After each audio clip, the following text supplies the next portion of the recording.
कहानी की शुरुआत डफी नाम के एक आदमी से होती है जो एक बार में गया था और वहीं उसकी नजर जुआ खेल रहे कुछ आदमियों पर पड़ी, जिसके बाद उसने भी उनके साथ एक बाजी खेलने का फैसला किया। लेकिन डफी के पास जुए में लगाने के लिए पैसे नहीं थे और इसलिए उसने अपनी घड़ी को दांव पर लगा दिया। कुछ ही बाजियों के बाद डफी ने उन सभी को हरा दिया और इस हार से गुस्सा होकर उन सभी ने मिलकर डफी पर हमला कर दिया। लेकिन डफी कोई कच्चा खिलाड़ी नहीं था, उसने कुछ ही पलों में उन सभी की चटनी बना दी। इसी बीच 2 दिन पहले जेल से छूटे मैक्स की नजर डफी पर पड़ी। बार से निकलने के बाद डफी एक होटल में चला गया क्योंकि उसके पास अपना कोई घर नहीं था। असल में डफी एक एक्स मरीन कमांडो था जिसने अपने कई साथियों को अफगानिस्तान में खो दिया था और उसकी टीम में से सिर्फ वो और उसका एक साथी बोएका ही अफगानिस्तान से जिंदा बचकर वापस आ पाए थे। अगली सुबह मैक्स डफी से मिलने के लिए उसके होटल पर गया, लेकिन डफी को मैक्स से बात करने में कोई दिलचस्पी नहीं थी। पर फिर मैक्स ने उसे खाना खिलाने का ऑफर दिया, जिसके बदले में डफी उसकी बात सुनने के लिए तैयार हो गया। इसके बाद वो दोनों ही एक रेस्टोरेंट में गए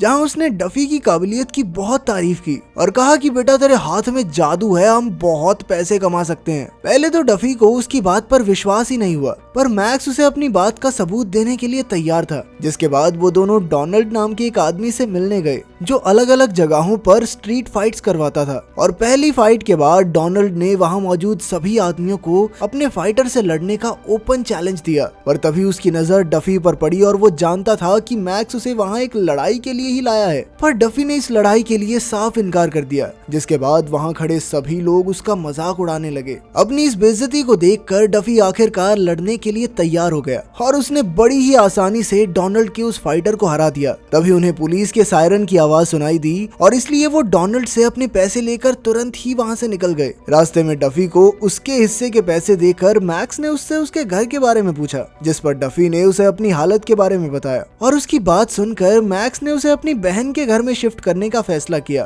पर मैक्स की बहन रेचल के घर पहुंचते ही उन्होंने देखा कि रेचल अपने बॉयफ्रेंड को धक्के मारकर घर से निकाल रही थी और इसी चीज को लेकर उन दोनों में बहस चल रही थी। जिसके बाद डफी ने बीच में आकर उसके बॉयफ्रेंड को पीटना शुरू कर दिया। असल में रेचल एक विधवा थी जो अपनी बेटी के साथ उस घर में रहती थी। अगले दिन मैक्स पार्कर नाम के एक माफिया बॉस से मिलने गया। असल में मैक्स के ऊपर पार्कर का बहुत बड़ा कर्ज था जिसे उतारना उसके लिए काफी मुश्किल हो रहा था। इसलिए मैक्स ने इस कर्ज को उतारने के लिए पार्कर के फाइटर से डफी की लड़ाई करवाने का फैसला किया। पार्कर इसके लिए तुरंत ही तैयार हो गया क्योंकि उसके पास तो बहुत ही ताकतवर और काबिल फाइटर्स थे जिन पर उसे पूरा भरोसा था। उधर डफी घर की साफ सफाई में लगा हुआ था कि तभी रेचल अपनी बेटी के साथ वापस आ गई और डफी के इस अच्छे बर्ताव को देखकर वो काफी ज्यादा खुश हुई। उस रात डफी ने रेचल और उसकी बेटी के साथ ही डिनर किया, जहां थोड़ी ही देर बाद मैक्स भी पहुंच गया और उसने डफी को पार्कर के बारे में सारी बातें बताई। जिसके बाद डफी सिर्फ उसकी मदद करने के लिए ये लड़ाई लड़ने को तैयार हो गया। उधर पार्कर रेचल के बॉयफ्रेंड रिक से पूछताछ कर रहा था। असल में रिक पहले पार्कर के लिए ही काम करता था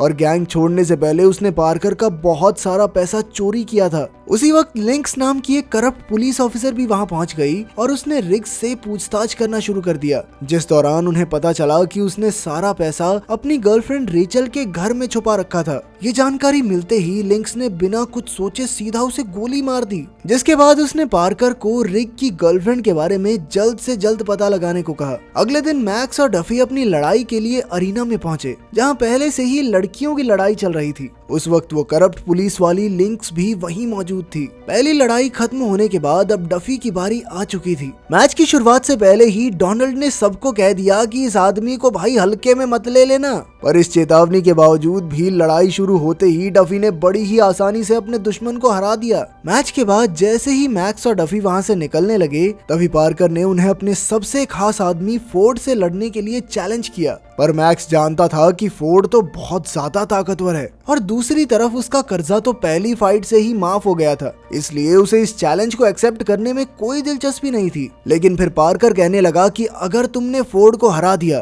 तो मैं तुम्हें 3 गुना ज्यादा पैसे दूंगा। पर डफी ने कहा कि उस हैवान से लड़ने के 3 गुना नहीं भाई 5 गुना पैसे लूंगा मैं। पर पार्कर तो उसके लिए भी तुरंत ही तैयार हो गया। लड़ाई की शुरुआत में फोर्ड पूरी तरह से डफी के ऊपर हावी था, पर तभी डफी की आंखों के सामने उसके अफगानिस्तान की लड़ाई की तस्वीरें आ गई, जिस वजह से वो अचानक से बहुत ज्यादा खूंखार हो गया। उसने एक के बाद एक वार मार करके फोर्ड की हालत पतली कर दी और आखिरकार एक बढ़िया मैच के बाद वो जीत ही गया। घर पहुंचकर मैक्स और डफी बहुत ज्यादा खुश थे। साथ ही मैक्स डफी को उसकी जिंदगी में भेजने के लिए भगवान का शुक्रिया अदा कर रहा था, क्योंकि वो जानता था कि उसके बिना वो कभी भी पार्कर का कर्जा नहीं चुका पाता। अगले दिन पार्कर ने लिंक्स को फोन करके रिक की गर्लफ्रेंड का एड्रेस बताया, जिसके थोड़ी देर बाद ही पुलिस की एक टीम रेचल के घर पहुंच गई। पहले तो पुलिस ने उससे रिक के बारे में पूछा, जिस पर रेचल ने उन्हें बताया कि उन दोनों का रिश्ता तो काफी पहले ही टूट चुका है, पर फिर भी पुलिस ने उसके पूरे घर की तलाशी लेना शुरू कर दिया। असल में तो वो रिक के चुराए हुए पैसों की तलाश कर रहे थे,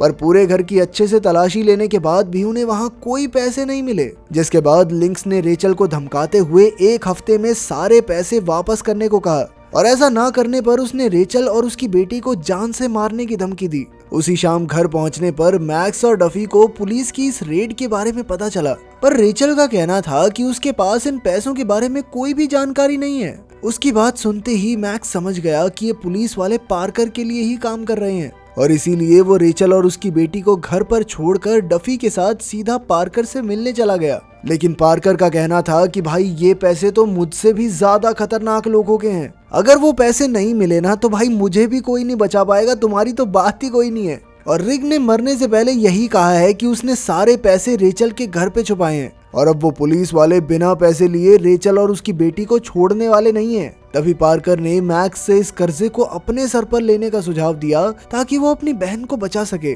पर मैक्स को उस वक्त कुछ भी समझ में नहीं आ रहा था और इसलिए वो चुपचाप वहाँ से निकल गया। लेकिन ऑफिस से बाहर निकलते हुए उसकी मुलाकात लिंक्स से हुई, जिसे देखकर वो और ज्यादा चिंता में आ गया। तभी डफी ने उसे शांत करते हुए बताया कि वो रेचल और उसकी बेटी को बचाने के लिए एक और बार लड़ने के लिए तैयार है।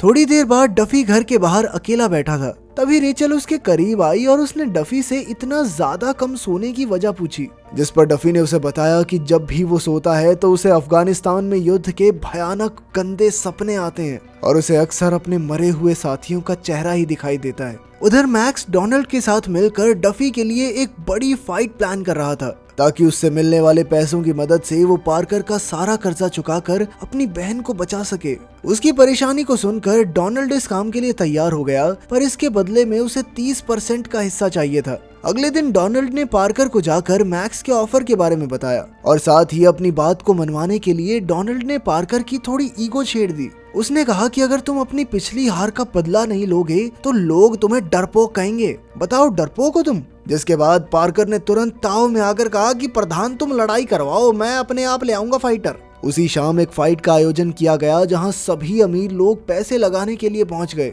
उस समय लिंक्स और पार्कर भी वहीं पर मौजूद थे।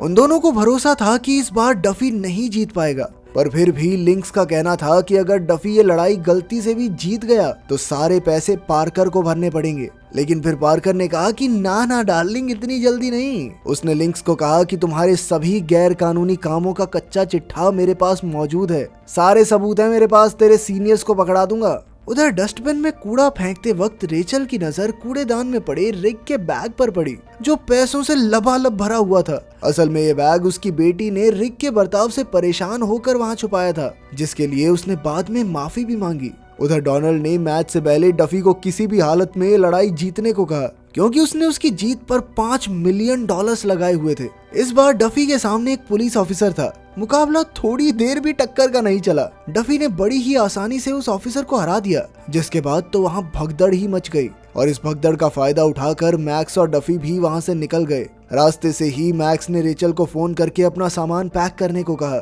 इधर रेचल ने मैक्स को उस बैग के बारे में भी बताया, पर मैक्स ने कहा कि जा दिमाग मत लगा, इस समय बैग बुग सब कुछ पैक कर ले और निकलना है हमें शहर से। थोड़ी देर बाद जब वो रेचल को लेने घर पहुंचे तभी पुलिस की एक गाड़ी ने उन पर हमला कर दिया, जिसमें एक गोली सीधा जाकर रेचल की बेटी को लगी। जिसके बाद मैक्स ने एम्बुलेंस बुलाकर उसे तुरंत ही हॉस्पिटल भेज दिया। एम्बुलेंस के जाने के बाद मैक्स ने सारी परेशानी को खत्म करने का फैसला किया। उधर डोनाल्ड लड़ाई के सारे पैसे लेकर फरार होने ही वाला था कि तभी लिंक्स के एक आदमी ने उसे गोली मारकर सारे पैसे छीन लिए। थोड़ी देर बाद डफी और मैक्स डफी के दोस्त बॉयका से मिले और उसे सारी बात बताने के बाद डफी ने उससे हथियारों का जुगाड़ करने को कहा, पर बॉयका ने कहा कि जुगाड़ कहाँ से करना है, सारे हथियार तो गाड़ी में पड़े हैं। वो भी उनके साथ इस लड़ाई में आना चाहता था, जिसके लिए डफी ने साफ इनकार कर दिया। लेकिन डफी ने अफगानिस्तान में कई दफा उसकी जान बचाई थी। और इसीलिए उसने कहा कि भाई चाहे कुछ भी हो जाए मैं तेरे साथ चलूंगा तो चलूंगा। इसके बाद वो तीनों सीधा पार्कर के ऑफिस पहुंच गए, जहां पार्कर ने उन्हें बताया कि लिंक्स और उसके साथी भी उस पर हमला करने के लिए यहीं आने वाले हैं। और उसके इतना कहते ही लिंक्स और उसके आदमियों ने उन पर ताबड़तोड़ हमला कर दिया। लड़ाई के बीच लिंक्स ने पार्कर को गोली मार दी, जिसके बाद उसने मैक्स को कैदी बनाकर डफी से हथियार छोड़ने को कहा, पर तभी मैक्स ने बड़ी ही चालाकी से लिंक्स को ही गोली मार दी। उन तीनों ने अपने सभी दुश्मनों को खत्म तो कर दिया, पर इस लड़ाई में बोएका मारा गया। अगली सुबह मैक्स अपनी बहन से मिलने के लिए हॉस्पिटल गया, जहां उसकी बेटी को होश आने के बाद उन्हें वापस घर भेज दिया गया, जहां रेचल को डफी की लिखी हुई एक चिट्ठी मिली, जिसमें उसने इतने दिनों तक उसे अपने घर पर रखने के लिए उनका धन्यवाद किया और बैग में मिले पैसों को अच्छे से इस्तेमाल करने को कहा। साथ ही हमें पता चलता है कि वो दोनों एक दूसरे के काफी करीब आ चुके थे, क्योंकि अपनी चिट्ठी की आखिरी लाइनों में उसने वादा किया कि वो जल्द ही वापस आएगा और उससे शादी करेगा। अगर वीडियो पसंद आई तो लाइक कर देना, चैनल को सब्सक्राइब कर देना। मिलते हैं अगली वीडियो में।